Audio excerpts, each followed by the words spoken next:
የምሬን ነው። በጣም ትልልቅ ሰዎች እኔ እኮ ቼክ አደርጋለሁ አንዳንዱን አካውንት ማለት አስፈላጊ አይደል? አንድን ሰውን በዛ ልክ አንቋሹ ማውረድ ምናምን መሳደብ ምናምን ለምን አስፈላጊ? ላይቬ ላይ ቁጭ ብለህ እኔ ለምን ትሰድበኛለህ? አተውም ወደ ስራ አትመለስም? እኔ በዚህ እድሜ እየሰራው ነው። እኔ በዚህ እድሜ እናቴን መጦር እፈልጋለሁ።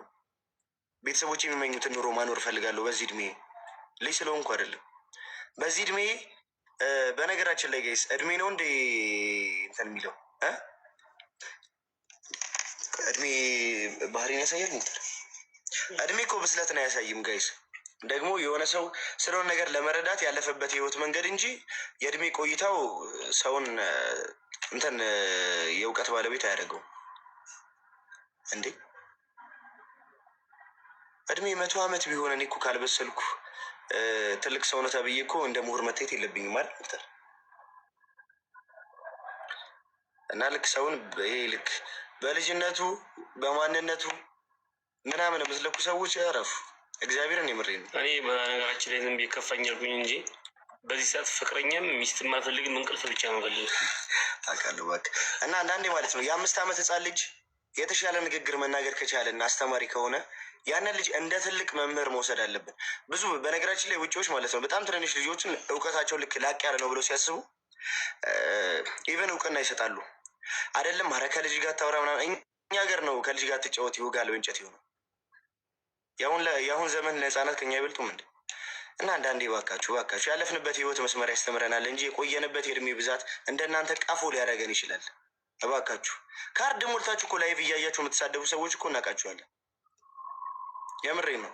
በጣም ትልልቅ ሰዎች እኔ እኮ ቼክ አደርጋለሁ አንዳንዱን አካውንት ማለት አስፈላጊ አይደል? አንድን ሰውን በዛ ልክ አንቋሹ ማውረድ ምናምን መሳደብ ምናምን ለምን አስፈላጊ? ላይቬ ላይ ቁጭ ብለህ እኔ ለምን ትሰድበኛለህ? አተውም ወደ ስራ አትመለስም? እኔ በዚህ እድሜ እየሰራው ነው። እኔ በዚህ እድሜ እናቴን መጦር እፈልጋለሁ። ቤተሰቦች የሚመኙትን ኑሮ ማኖር እፈልጋለሁ። በዚህ እድሜ ልጅ ስለሆንኩ አይደለም። በዚህ እድሜ ብታምንም ባታምንም አንተ 1000 ፎሎወር ሳይኖርህ እኔ 1.2 ሚሊዮን ፎሎወር ልገባ ነው ስለሰራ እድሜ አይደለም። ከልጅ ጋር አታውረቅ። እድሜ አይደለም። እግዚአብሔርን የመረኝ ነው። እኔ ገና የ16 ዓመቴ ላይ ሆኜ ነው ትወና የጀመርኩት። መኪና ላይ ረዳትነት የጀመርኩት። ድንጋይ ይፈልጥ የነበረው በ15 ዓመቴ ነው። አህያ ነዳ የነበረው ልጅ ስለሆንኩ አይደለም፣ አላማ ስለነበረኝ ነው።